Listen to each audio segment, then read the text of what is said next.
ਅਸਲਾਮੁਅਲੈकुम ਦੋਸਤੋ, ਕੀ ਹਾਲ ਚਾਲ ਹੈ? ਠੀਕ ਹੋ? ਸਾਰੇ ਦੋਸਤ ਠੀਕ ਹੋਣਗੇ, ਹੈਰੋ ਹਰੀਅਤ ਦੇ ਨਾਲ ਹੋਣਗੇ ਦੋਸਤੋ। ਤੇ ਅੱਜ ਆਏ ਹੋਏ ਆ ਆਪਣੇ ਕੰਮ ਦੇ ਉੱਤੇ ਤੇ ਸੋਚਿਆ ਚਲੋ ਤੁਹਾਡੇ ਨਾਲ ਵੀ ਕੋਈ ਗੱਲਬਾਤ ਕਰਨੇ ਆ ਦੋਸਤਾਂ ਦੇ ਨਾਲ, ਤੇ ਉਹਨਾਂ ਨੂੰ ਨਾਲ ਨਾਲ ਕੰਮ ਵੀ ਵਿਖਾਉਂਦੇ ਆ। ਤੇ ਦੋਸਤੋ, ਹਲੇ ਸੁਬਾਹ ਦਾ ਟਾਈਮ ਇਹਦੇ ਵੇਖੋ ਤੁਸੀਂ, ਬਾਹਰ ਸੂਰਜ ਦੀ ਰੋਸ਼ਨੀ ਵੀ ਨਜ਼ਰ ਆ ਰਹੀ, ਤੇ ਪਿੱਛੇ ਮੇਰੇ ਮਾਸ਼ਾਅੱਲਾ ਲਿਖਿਆ।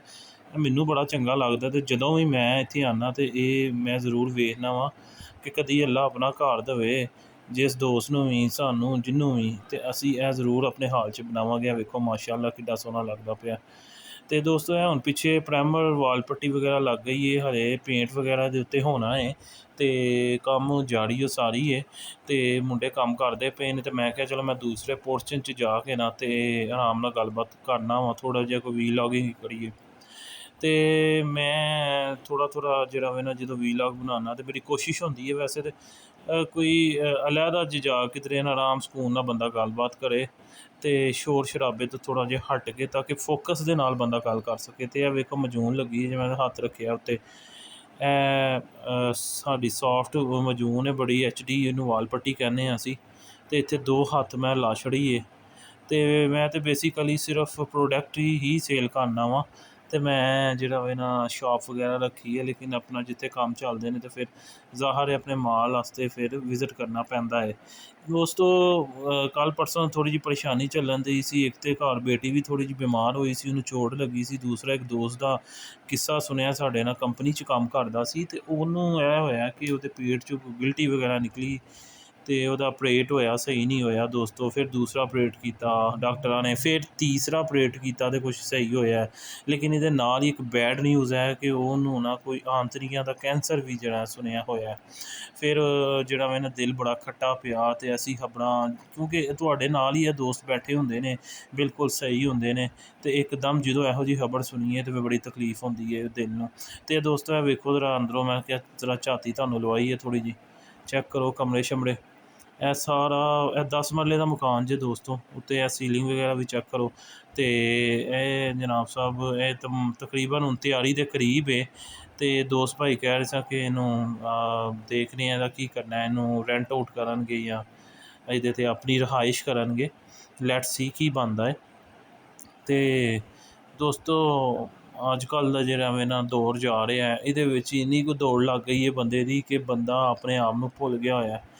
ਮੈਂ ਕਹਿੰਦਾ ਕਿ ਰਿਸ਼ਤਿਆਂ ਨਾਤਿਆਂ ਨੂੰ ਪਿੱਛੇ ਛੱਡ ਗਿਆ, ਸਿਰਫ ਪੈਸੇ ਦੀ ਦੌੜ ਹੈਗੀ ਜੇ, ਹੋਰ ਕੁਛ ਵੀ ਨਹੀਂ ਹੈ ਇਸ ਦੁਨੀਆ 'ਚ। ਅਤੇ ਕਮਾ ਕਮਾ ਕੇ ਫਿਰ ਵੀ ਪੂਰੀ ਨਹੀਂ ਪੈਂਦੀ ਪਈ ਲੋਕਾਂ ਦੀ, ਅਤੇ ਸ਼ੁਕਰ ਅਦਾ ਕਰਨਾ ਹੈ ਤਾਂ ਬੜੀ ਦੂਰ ਦੀ ਗੱਲ ਰਹਿ ਗਈ ਹੈ।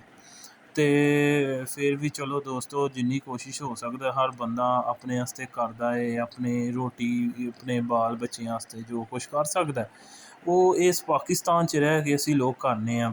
ਕਈ ਲੋਕ ਬਾਹਰ ਚਲੇ ਜਾਂਦੇ ਨੇ, ਕਈ ਲੋਕ ਇੱਥੇ ਹੀ ਆਪਣਾ ਕੋਈ ਰੁਜ਼ਗਾਰ ਦਾ ਸਿਲਸਿਲਾ ਕਰ ਲੈਂਦੇ ਨੇ, ਲੇਕਿਨ ਬਾਹਰ ਜਾਣਾ ਵੀ ਕਿਹੜਾ ਸੌਖਾ ਹੈ ਹੁਣ, ਉਹਦੇ ਵੀ ਇੰਨੇ ਮਸਾਇਲ ਨੇ। ਇੱਥੇ ਆਪਣੀ ਫੈਮਿਲੀ ਨੂੰ ਛੱਡ ਕੇ ਤੁਸੀਂ ਬਾਹਰ ਜਾਓ, ਇੱਥੇ ਉਹ ਰੋਂਦੇ ਪਏ ਨੇ, ਉੱਥੇ ਤੁਸੀਂ ਰੋਂਦੇ ਪਏ ਹੋ। ਪੈਸੇ ਤਾਂ ਬੰਦਾ ਕਮਾ ਕੇ ਉਹਨਾਂ ਨੂੰ ਪਾਲ ਲੈਂਦਾ, ਲੇਕਿਨ ਤੁਹਾਡੀ ਅਸਲ ਜ਼ਿੰਦਗੀ ਦੇ ਉਹਨਾਂ ਦੇ ਨਾਲ ਹੈ ਨਾ।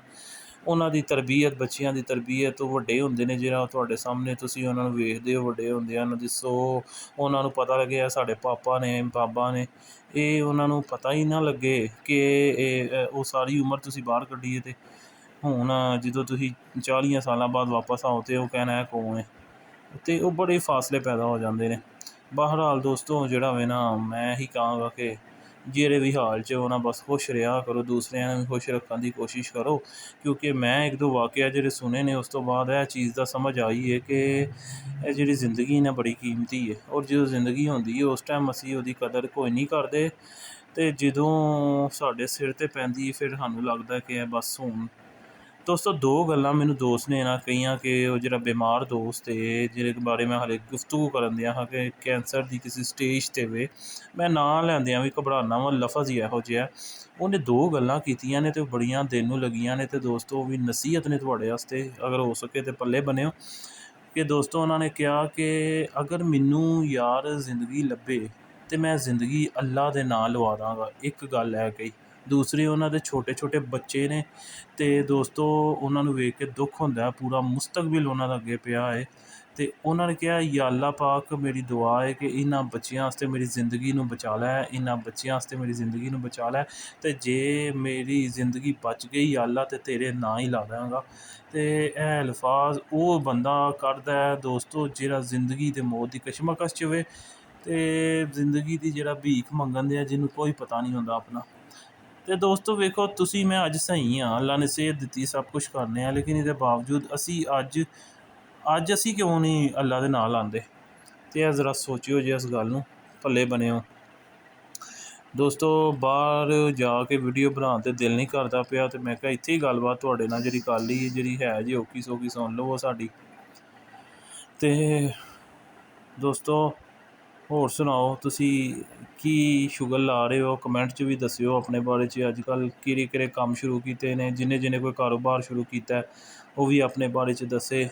ਤੇ ਕੋਈ ਇਨਸ਼ਾਅੱਲਾ ਘਬਰਾਉਣ ਦੀ ਗੱਲ ਨਹੀਂ, ਇਨਸ਼ਾਅੱਲਾ ਤਾਲਾ ਜਿਹੜਾ ਕੰਮ ਕਿਸੇ ਨੇ ਜੇ ਸ਼ੁਰੂ ਕੀਤਾ ਹੈ ਤੇ ਉਹ ਕਰਦਾ ਜਾਏ, ਅੱਲਾ ਬਰਕਤ ਪਾਏਗਾ। ਤੇ ਜਿਹੜੇ ਦਰਮਿਆਨ 'ਚ ਉਹ ਵੀ ਕਰਦੇ ਰਹਿਣ ਇਨਸ਼ਾਅੱਲਾ ਤਾਲਾ। ਅਗਲੀ ਵੀਡੀਓ 'ਚ ਤੁਹਾਡੇ ਨਾਲ ਕੋਈ ਗੁਫ਼ਤਗੂ ਸ਼ਰੀਫ ਕਰਾਂਗੇ ਦੋਸਤੋਂ, ਤੇ ਉਦੋਂ ਤੱਕ ਵਾਸਤੇ ਅੱਲਾ ਹਾਫਿਜ਼। ਤੇ ਇੱਕ ਗੁਜ਼ਾਰਿਸ਼ ਦੋਸਤੋਂ ਕਿ ਨਵਾਂ ਜਿਹੜਾ ਦੁਬਾਰਾ ਤੋਂ ਵੀਡੀਓ ਬਣਾਈਆਂ ਨੇ ਸ਼ੇਅਰਿੰਗ ਕਰਨ ਦੀਆਂ, ਤੇ ਇਹਦੇ 'ਚ ਲਾਈਕ ਸਬਸਕ੍ਰਾइब ਤੇ फॉलो कर दिया करो, ज़रा कमेंट कर दिया करो दोस्तों, बड़ी मेहरबानी, शुक्रिया। अल्लाह हाफिज़, मिलते हैं नेक्स्ट वीडियो में।